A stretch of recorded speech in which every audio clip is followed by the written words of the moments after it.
السلام عليكم ورحمة الله وبركاته. ازيكم يا حبايبي؟ عاملين ايه؟ يا رب تكونوا بألف صحة وخير وسعادة. كل عام وانتم بخير. خلاص بقى رمضان على الابواب، كل سنة وانتم طيبين. ده بقى التوم الجديد. عايزة اقول لكم اتصدمت صدمة والله، اللي هقول لكم عليه حصل بالفعل. اللهم صل وسلم وبارك على سيدنا محمد. لا اله الا انت سبحانك اني كنت من الظالمين. مبدئيا صلي على رسول الله. انا هنا كنت بفرم التوم، تمام. التوم الجديد طبعا احنا عارفين ان هو ايه، احنا بنفصصه كده بس مش بنقشره كله، وبنعمله في الكبة على طول زي ما احنا شايفين كده.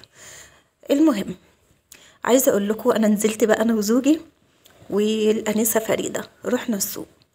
عايزه اقول لكم اتصدمت صدمه يعني. انا اتفاجئت.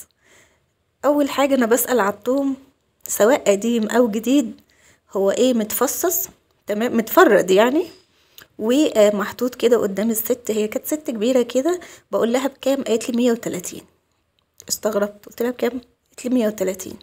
تمام، طب انهي فيهم، ده ولا ده؟ قالت لي سواء ده او ده الاتنين سعر واحد. قلت لها الاتنين سعر واحد؟ قالت لي اه. قلت لها طيب. رحت قلت ايه، طب خلاص انا هجيب ربع كيلو يعني اقضي بيه الغرض دلوقتي. رحت جبت ربع كيلو، وبعدين مشيت كده شويه لقيت توم، قلت اسأل. سألت بكام التوم؟ قالت لي بكام الكيلو؟ ب40. بجد؟ والله اللي انا سمعته صح واللي انتوا سمعتوه صح. قلت لها بجد الكيلو ب40؟ قالت لي اه. قلت لها طيب ماشي شكرا. رحت مشيت. الفرق بين ده وده ايه؟ ان ده متفرد وده سليم. رحت ايه، رجعت. جوزي بيقول لي ايه ده خلصتي؟ قلت له لا. قال لي ايه؟ قلت له ده انا حصل كذا كذا، انا هاخد التوم ارجعه. عايزه اقول لكم انا رحت، هي الست ولا قالت لي ايه، كل اللي قالته قالت لي ايه، هو انتي مستقلياه؟ قلت لها لا انا مستغلياه. والله بجد هو ده اللي حصل فعلا. قلت لها لا انا مستغلياه. قالت لي ليه كده؟ قلت لها لا خلاص، جوزي قال لي رجعيه. وده اللي حصل بالفعل، ورجعته. ورحت جبت كيلو من ابو 40 جنيه. اه والله ده اللي حصل. خلي بالكم، هو حد يضحك عليكم وما تتكسفيش ترجعي حاجة.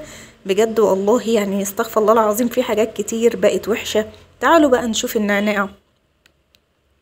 النعناع ده بسم الله ما شاء الله جميل ازاي، شايفين؟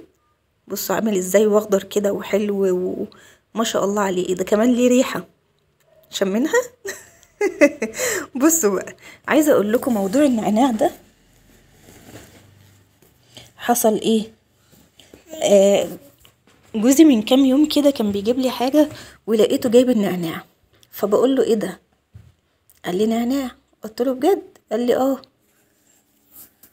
قال لي مستغربة ليه؟ قلت له بصراحة ولا ريحة ولا شكل، استغفر الله العظيم بجد والله. الهدف من الفيديو ان محدش يضحك عليكم وما تتكسفوش.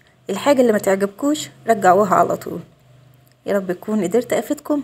استودعكم الله. السلام عليكم ورحمة الله وبركاته. دمتم في امان الله.